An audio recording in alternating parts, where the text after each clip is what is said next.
mereka tidak mudah terprovokasi, tidak mudah termakan isu perpecahan belah baik dari luar negeri maupun dari dalam negeri ya.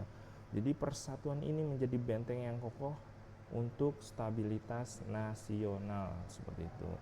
Nah, pemerintah lebih fokus dalam pembangunan jadinya karena stabilitas politik dan keamanan memungkinkan pemerintah menjalankan program-program pembangunan dengan lebih lancar tanpa harus terganggu oleh konflik horizontal maupun vertikal. Nah, menekan potensi separatisme dan radikalisme. Jadi integrasi yang kuat mendorong masyarakat untuk merasa memiliki negara ini sehingga mereka itu tidak mudah terpengaruh dari gerakan separatisme, terus terorisme dan radikalisme karena memiliki rasa kebangsaan yang sangat kuat di situ teman-teman. Karena apa? Karena pemerintah melakukan stabilitas politik dan keamanan seperti itu. Contoh nyata nih stabilitas politik dan keamanan. Penanganan konflik Papua secara damai dan terintegrasi. Pemerintah bersama tokoh-tokoh masyarakat Papua berupaya untuk merangkul seluruh elemen Papua dalam bingkai NKRI dengan apa? Membuka program otonom khusus ya, membangun infrastruktur, terus mendekatkan budaya, terus integrasi yang diperkuat menjaga stabilitas wilayah tersebut. Nah, berikutnya sinergi TNI dan Polri dari masyarakat untuk menjaga ketertiban. Terus dalam menjaga keamanan, aparat ini tidak bisa bekerja sendiri, teman-teman. Keharmonisan antara aparat dan rakyat menjadi bukti bahwa stabilitas hanya dapat dicapai melalui semangat integrasi. Seperti itu. Kita masuk ke poin berikutnya. Ada yang tanyakan memperkuat stabilitas politik keamanan. Kita masuk ke poin menghormati keberagaman dan kekuatan bangsa. Di sini teman-teman ya. Bangsa Indonesia ini terdiri dari ratusan suku, bahasa daerah, agama, budaya. Integrasi nasional ini membantu masyarakat untuk menyadari bahwasanya keberagaman ini bukanlah penghalang, melainkan kekayaan yang harus dijaga dan dirayakan sebagai kekuatan bangsa yang sangat besar.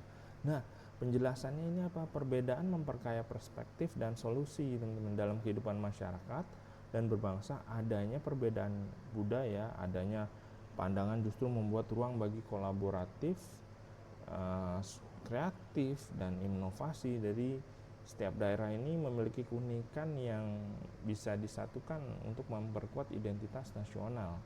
Nah, bangsa yang besar itu dibangun dari berbagai elemen. Nah, Indonesia kuat karena keberagamannya.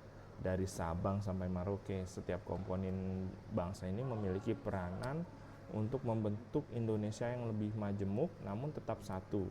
Terus mengkikis sifat inklusif, terus intoleransi dengan menghormati perbedaan, integrasi dan mendorong masyarakat untuk lebih inklusif, terbuka dan menghargai sesama tanpa memandang latar belakang. Nah, gitu teman-teman. Contoh nyata nih.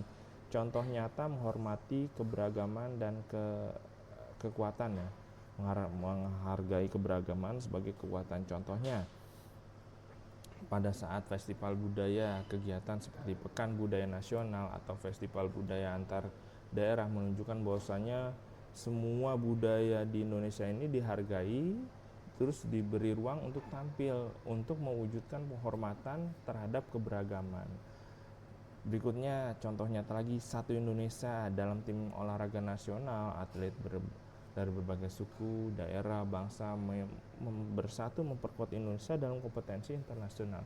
Nah, ini bukti nyata bahwasanya perbedaan adalah kekuatan yang diarahkan pada tujuan yang bersama gitu teman-teman. Jadi keberagaman ini merupakan suatu kekuatan bangsa seperti itu. Nah, berikutnya kita masuk ke landasan konstitusi Negara Republik Indonesia tahun 1945. Di sini juga integrasi nasional tidak hanya merupakan kebutuhan praktis dalam kehidupan berbangsa, tapi juga memiliki dasar hukum yang kuat dalam Undang-Undang Dasar Negara Republik Indonesia tahun 45. Beberapa pasal berikut menunjukkan beberapa pasal di sini ya, ada di bawah nih ya pasal menunjukkan bahwasanya semangat persatuan, penghormatan terhadap keberagaman itu diatur secara konstitusional. Misalkan di pasal 1 ayat 1, negara Indonesia adalah negara kesatuan Republik Indonesia. Maksudnya apa? Pasal ini nih menegaskan bahwasanya Indonesia ini merupakan satu kesatuan, bukan negara federal. Artinya meskipun terdiri dari berbagai daerah atau suku bangsa, Indonesia tetap satu negara yang utuh. Hal ini menjadi dasar utama pentingnya menjaga integrasi nasional agar tidak terjadi disintegrasi ataupun upaya pemisahan di wilayah. Terus di pasal 18A dan 18E, pasal ini menjelaskan tentang pengelolaan daerah dan pengakuan terhadap keanekaragaman lokal. Pasal 18 nih mengatur bagaimana wilayah pemerintah memberikan dasar hukum bagi sistem otonom daerah. Artinya apa? Daerah ini diberi kewenangan untuk mengurus urusan sendiri namun tetap dalam bingkai NKRI. Di pasal 18A misalkan mengatur tentang hubungan wewenang antar pemerintah pusat dan pemerintah daerah. Fungsinya apa? Menjaga keseimbangan kekuasaan antara pemerintah pusat dan daerah, mendukung penyelenggaraan pemerintah yang adil di seluruh daerah. Dan di pasal 18B ayat 2, negara mengakui dan menghormati kesatuan persatuan masyarakat, hukum adat, terus berserta hak-haknya, terus tradisionalnya, sepanjang masih hidup dan sesuai dengan prinsip perkembangan masyarakat dan prinsip negara kesatuan Republik Indonesia. Nah, ini apa? Ini menunjukkan bahwasanya Undang-Undang 1945 ini menjamin pengakuan terhadap keanekaragaman budaya, adat istiadat, dan hukum lokal, teman-teman. Ini sudah terkandung dalam konstitusi Indonesia. Nah, itulah kenapa pentingnya urgensi integrasi nasional dan konstitusi. Sangat untuk menjaga bingkai keberagaman, untuk menjaga kesatuan negara Republik Indonesia. Nah, kita masuk berikutnya ke dinamika dan tantangan integrasi nasional ya teman-teman ya. Nah, pastinya di dinamika dan tantangan integrasi nasional ini macam-macam teman-teman. Mulai dari ancaman disintegrasi, terus pengaruh global dan media sosial, terus ketimpangan pembangunan, terus radikalisme dan terorisme. Ini sangat penting untuk dipahami.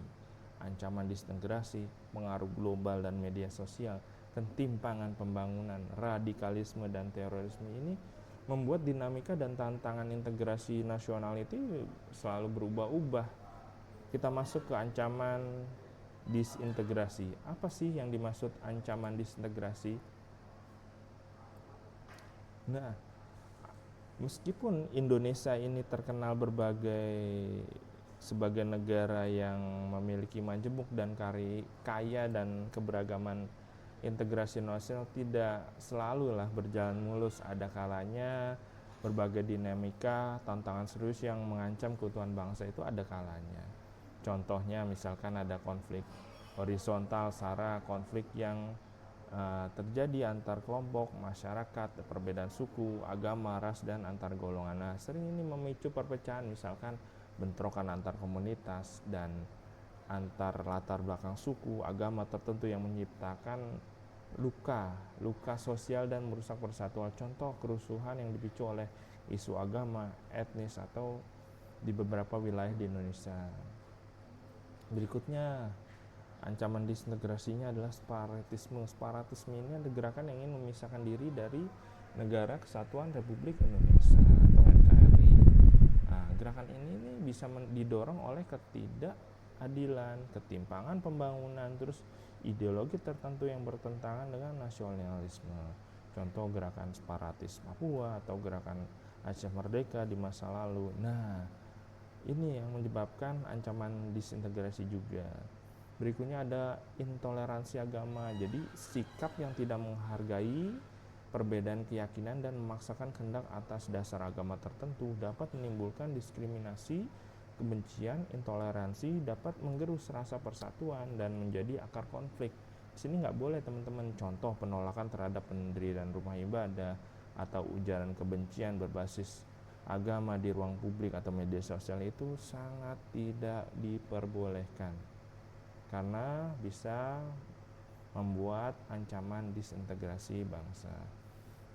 Gimana sih cara menanggapi ancaman ini? Ya diperlukan pertama ya teman-teman, pendidikan kebangsaan yang kuat. terus penegakan hukum yang adil dan tegas, dialog antar umat beragama, antar suku, pemberdayaan ekonomi yang merata, peran aktif generasi muda, dan menjaga toleransi dan persatuan. Nah, itu dia teman-teman cara bagaimana sih ancaman disintegrasi, caranya mengatasinya sampai dengan hal-hal lainnya. Berikutnya, dinamikanya itu dipengaruhi oleh globalisasi dan media sosial. Nah, di sini teman-teman sangat luar biasa. Kenapa? Pertama, globalisasi ini adalah kemajuan teknologi informasi khususnya di media sosial telah mengubah cara masyarakat berkomunikasi, berpikir, dan bertindak. Meskipun ya teman-teman membawa manfaat, perkembangan, tapi juga bisa menghadirkan tantangan yang serius buat integrasi nasional gitu teman-teman. Pertama, penyebaran informasi yang tidak terkendali. Nah, media sosial ini memungkinkan penyebaran informasi yang cepat, tapi juga membuka ruang hoak, provokasi, ujaran kebencian yang bisa memecah belah masyarakat.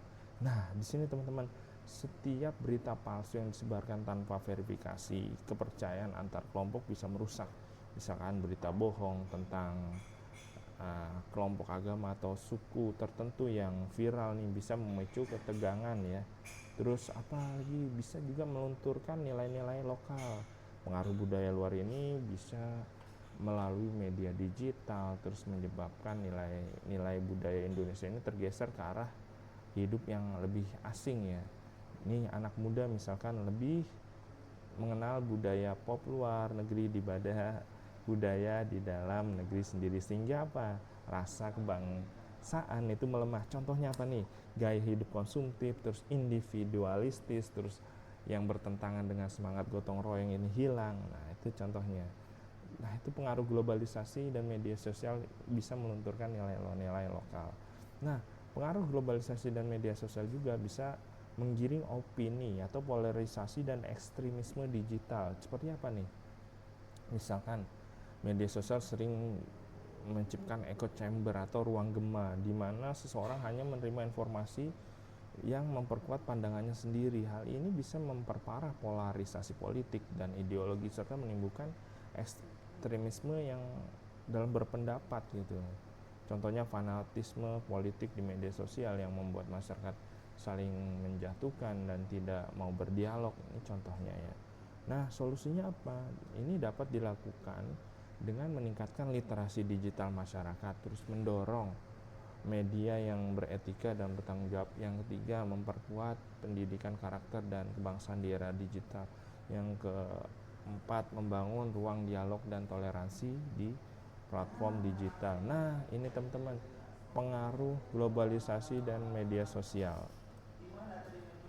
Berikutnya kita masuk ke ketimpangan pembangunan. Nah, ketimpangan pembangunan ini maksudnya apa? Fluktuasi, dinamika, tantangan integrasi nasional ini dipengaruhi oleh ketimpangan pembangunan loh, jangan salah. Kenapa? Pertama, ketimpangan pembangunan antar wilayah di Indonesia ini merupakan tantangan yang sangat serius nih bagi integrasi nasional. Jadi ketika ada daerah yang mengalami kemajuan pesat sementara daerah lain tertinggal, maka keadilan sosial ini dan kebersamaan ini bisa terkikis dari ketimpangan ini. Kenapa? Karena misalkan wilayah tertinggal merasa tertinggal, terabaikan di daerah yang minim infrastruktur, terus fasilitas pendidikan dan pelayanan kesehatan sering diabaikan oleh pemerintah pusat. Hal ini nih bisa menimbulkan rasa kecewa dan tidak percaya pada pemerintah. Contohnya, misalkan beberapa wilayah di Indonesia Timur misalkan belum terlayani listrik, akses transportasi yang memadai, terus merasa tertinggal dibandingkan wilayah Jawa atau kota-kota lain. Nah, ini bisa membuat ketimpangan dan rasa iri. Nggak boleh seperti itu ya. Terus munculnya rasa ketidakadilan ketika hasil pembangunan tidak dinikmati secara merata. Masyarakat di daerah tempat tertinggal merasa tidak adil nih. Perasaan ini bisa memicu sikap antipati terhadap pemerintah dan keinginan untuk memisahkan diri atau disintegrasi. Lah, nggak adil, saya mendingan pisah aja misalkan gitu ya.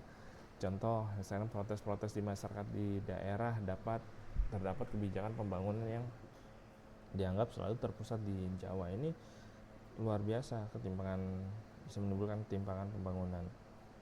Berikutnya, ketimpangan ekonomi bisa menimbulkan potensi konflik, misalnya kesenjangan ekonomi ini yang melebar dapat menjadi pemicu kecemburuan sosial dan wilayah atau kelompok masyarakat. Hal ini bisa diperparah jika akses terdapat sumber daya alam yang tidak dibarengi oleh pemerataan hasilnya. Contohnya masyarakat lokal nih memiliki sumber daya, masyarakat tidak menikmati hasil tambang di daerahnya karena dikuasai perusahaan luar atau dari ini. Nah, itu bisa menyebabkan suatu hal yang perpecahan.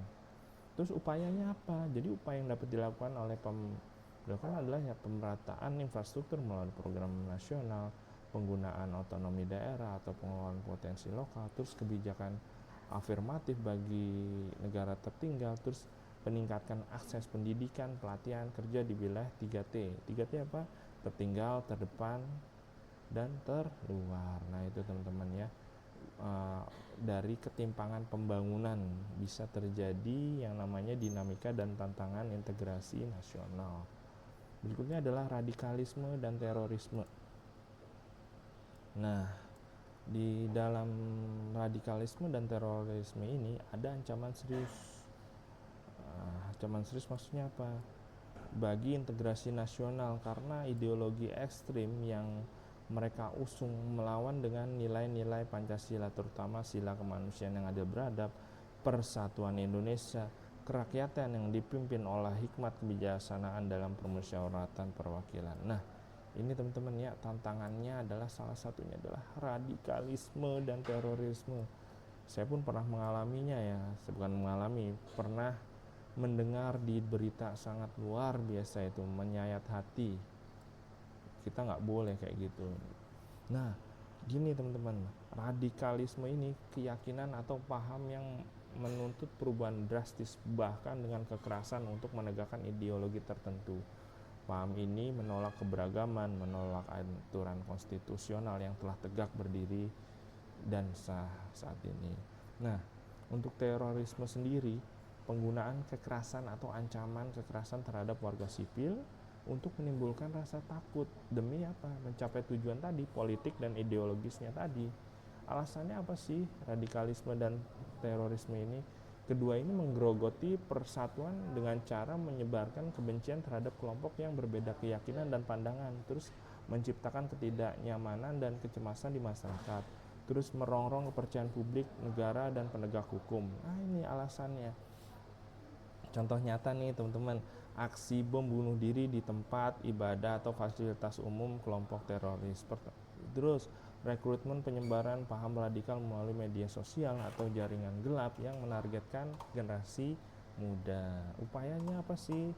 Jadi perlu ada upaya penanganannya teman-teman. Pertama, melakukan deradikalisasi melalui program rehabilitasi melalui BNPT atau bagai mantan teroris ini agar ideologi radikal ini dapat dirubah. Yang kedua, meningkatkan literasi digital, mencegah penyebaran konten radikal di media sosial. Jadi kita harus paham di sudut lain itu ada loh sisi lain. Di sisi lain ini perlu ada gambaran bahwasanya hal-hal baru, ada hal-hal yang lain untuk menjadi bahan pertimbangan dalam mengambil keputusan. Terus yang ketiga, penguatan Pancasila dan bela negara di kampus, di sekolah atau di masyarakat, dan menanamkan nilai toleransi teman-teman. Terus musyawarah dan gotong royong. Yang keempat, kolaborasi antara aparat keamanan, tokoh masyarakat atau agama dapat memantau dan meredam potensi penyebaran paham ekstrim. Jangan malah tokoh agama manas-manasi, itu nggak bagus, nggak boleh teman-teman gitu ya, nggak boleh. Tokoh agama itu memanas-manasi, membuat keruh, membuat gaduh, itu bukan tokoh agama itu. Berikutnya yang kelima adalah pelibatan komunitas lokal sebagai deteksi dini untuk forum-forum daerah, forum-forum desa atau kelurahan ini teman-teman ya, sehingga indikasi radikalisme ini dapat direspon secara awal agar tidak menjadi meledak hingga timbullah terorisme secara masif. Nah, ini teman-teman, dinamika dan tantangan integrasi nasional ini dipengaruhi berbagai macam ancaman disintegrasi, terus pengaruh globalisasi dan media sosial, ketimpangan pembangunan, radikalisme ini bisa membuat dinamika dan tantangan integrasi nasional. Berikutnya kita masuk strategi memperkuat integrasi nasional. Pertama teman-teman ya, kita masuk memperkuat pendidikan kewarganegaraan, terus mengamalkan nilai Pancasila, menegakkan supremasi hukum, musyawarah dan dialog, memperdayakan masyarakat dalam pembangunan. Apa saja? Pertama, memperkuat pendidikan kewarganegaraan.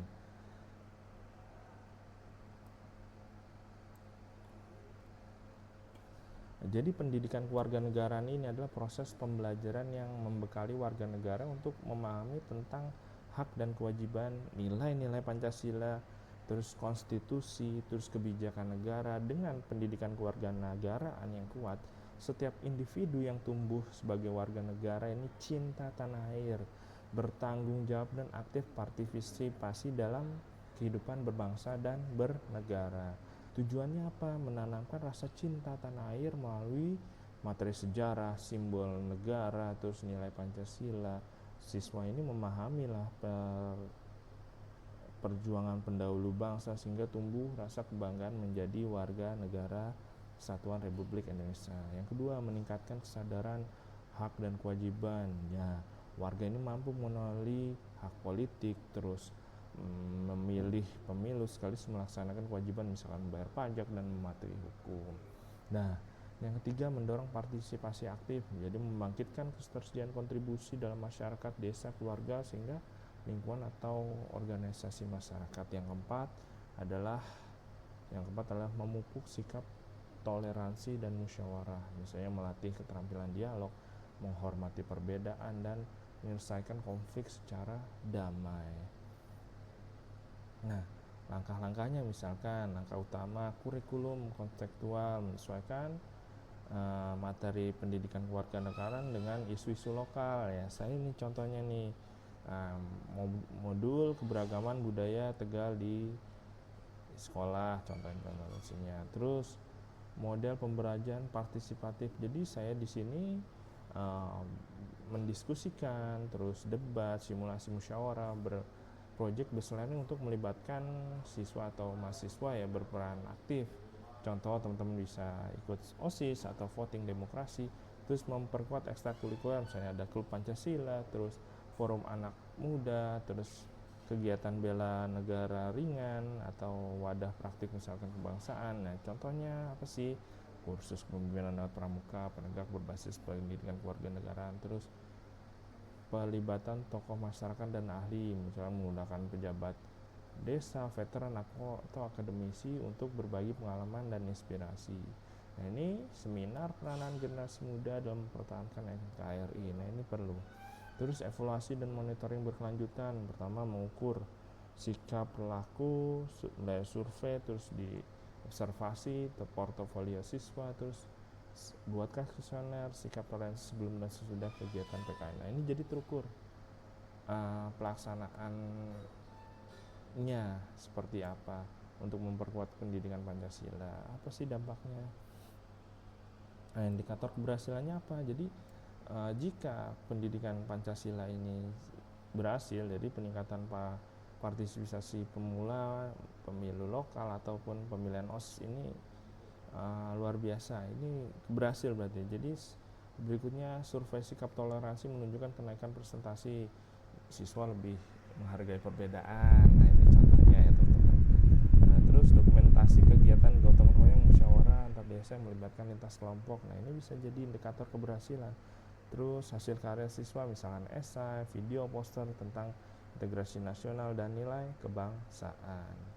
Dampak yang diharapkan itu apa sih? Jadi dampak yang diharapkan bentuknya generasi muda yang cinta NKRI, paham hak dan kewajiban, terus serta bisa menjadi agen integrasi di lingkungan masing-masing, bukan agen perpecahan malah ya. Masyarakat, sekolah, dan lingkungan sekitar menjadi lebih harmonis, toleran, aktif, dan dalam kegiatan kebersamaan. Nah, penguatan fondasi kebangsaan ini juga mencegah potensi konflik dan memperkokoh persatuan di tingkat lokal hingga nasional. Itu yang diharapkan dari penanaman memperkuat pendidikan kewarganegaraan. Berikutnya, gimana sih cara memperkuat agar integrasi nasional? Ya mengamalkan nilai Pancasila.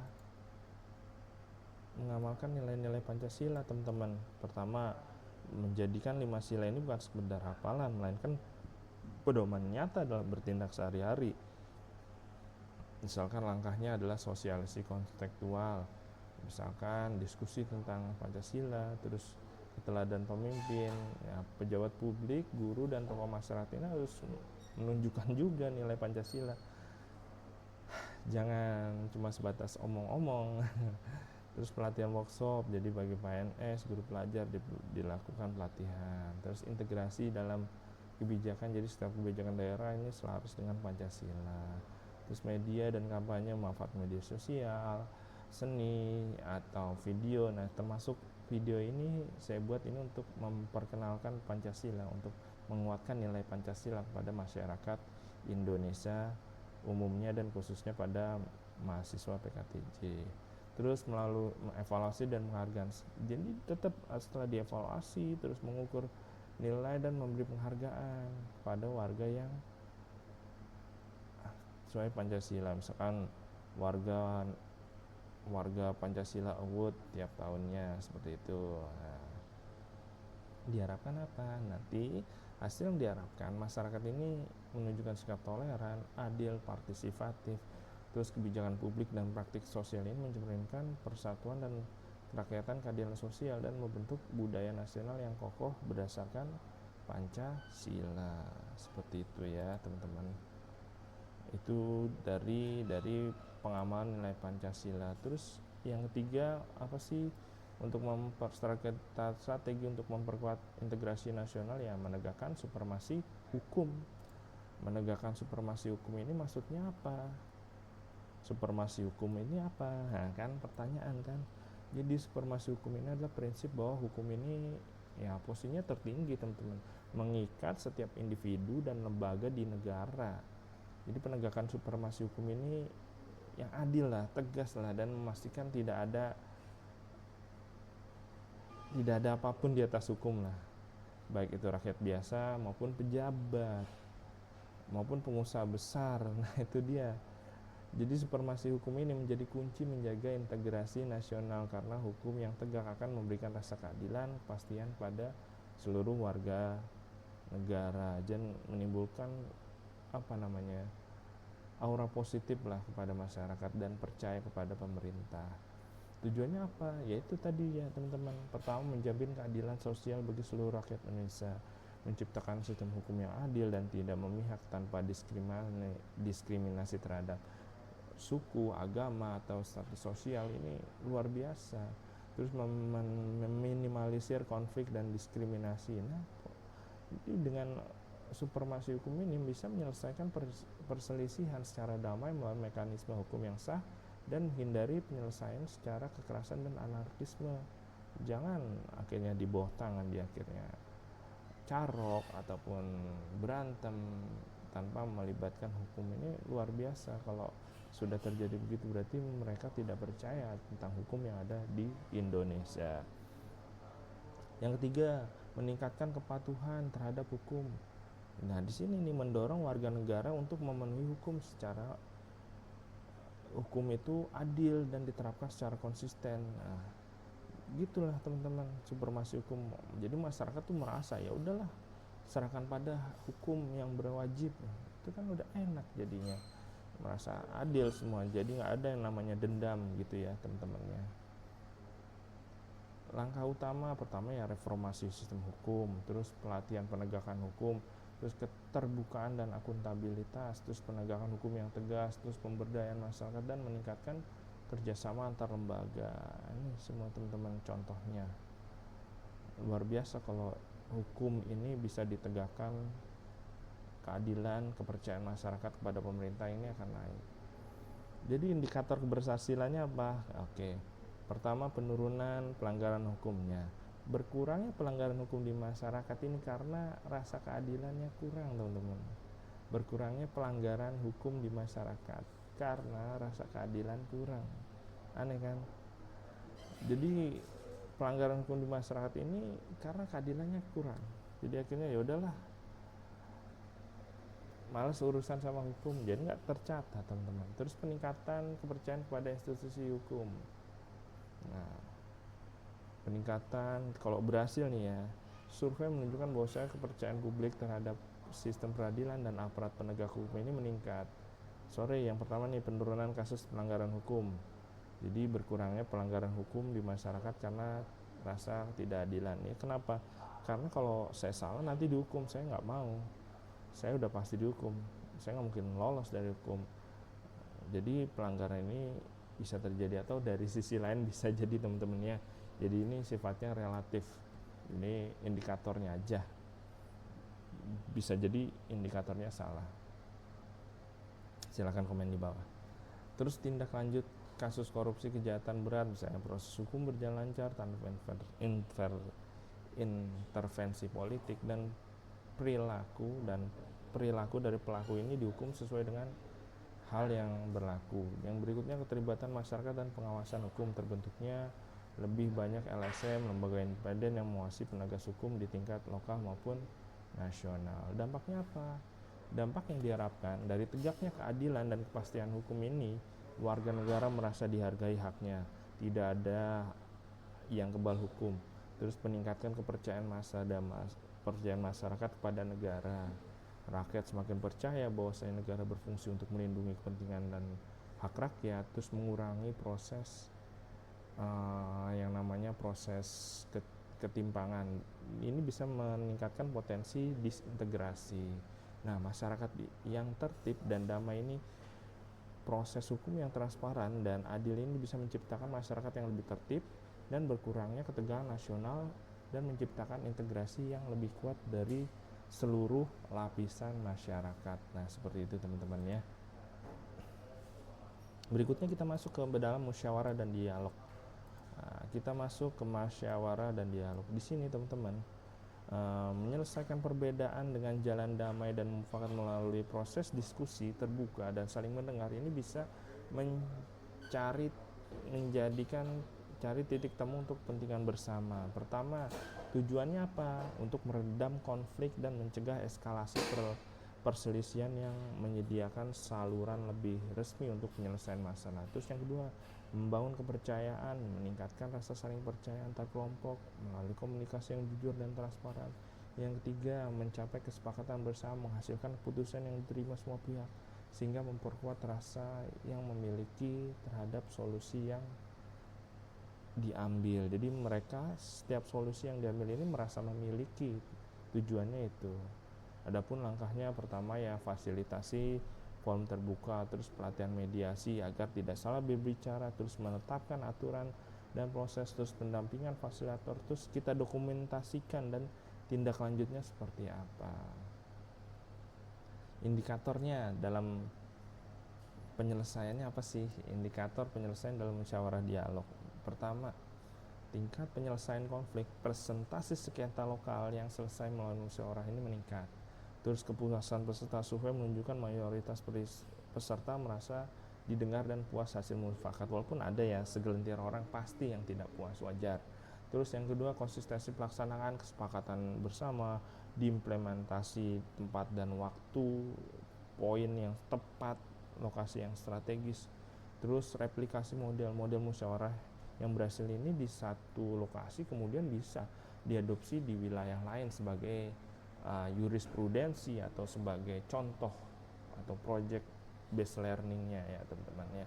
Terus apa sih dampak yang diharapkan dari penguatan kohesi sosial? Misalkan masyarakat memiliki budaya solid karena terbiasa menyelesaikan perbedaan secara damai, terus budaya demokrasi sejati. Nah, nilai musyawarah dan mufakat ini mengakar setiap lapisan masyarakat hingga memperkuat demokrasi. Nah, itu teman-teman.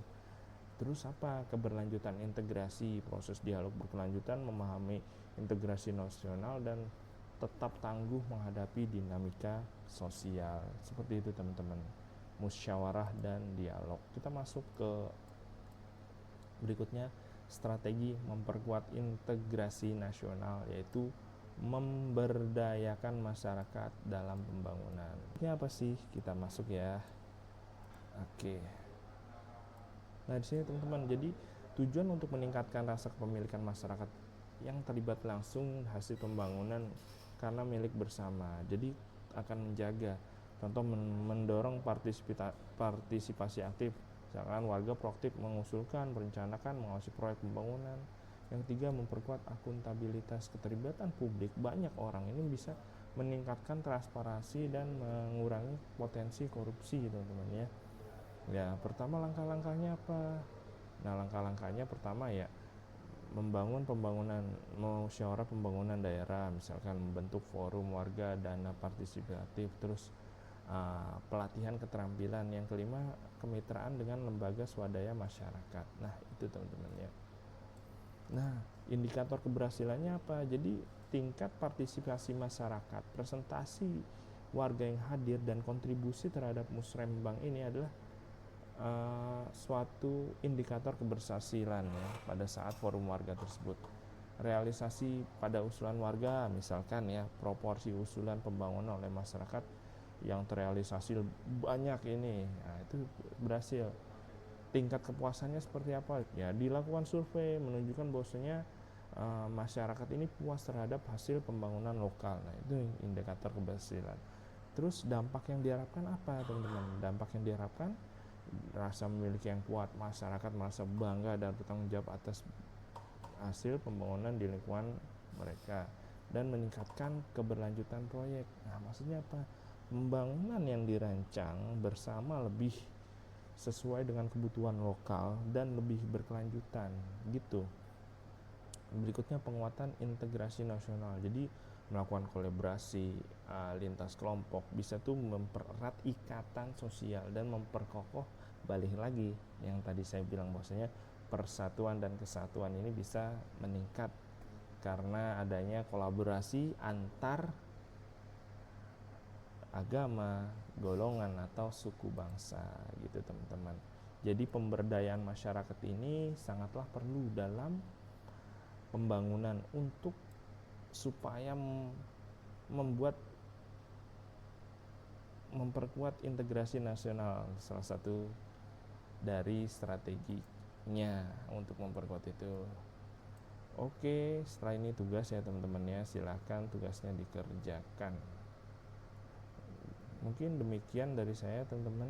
Ada tadi telah kita sampaikan di pertemuan ini bahwasanya urgensi dari integrasi nasional terkait konstitusional ini, mulai dari pengertiannya itu apa, terus jenis integrasinya itu apa, terus pentingnya integrasinya itu apa, terus nilai-nilai norma dalam konstitusi dalam integrasi nasional itu apa, terus dinamika fluktuasi tantangan integrasi nasional itu seperti apa, dan strategi penguatan integrasi nasional itu seperti apa. Saya harapkan teman-teman bisa lebih menyadarkan diri bahwasanya kita ini satu kesatuan yang tidak terpecahkan oleh apapun, dan Indonesia akan tetap jaya di kita. Demikian dari saya. Apabila ada salah kata, mohon dibukakan pintu maaf yang sebesar-besarnya.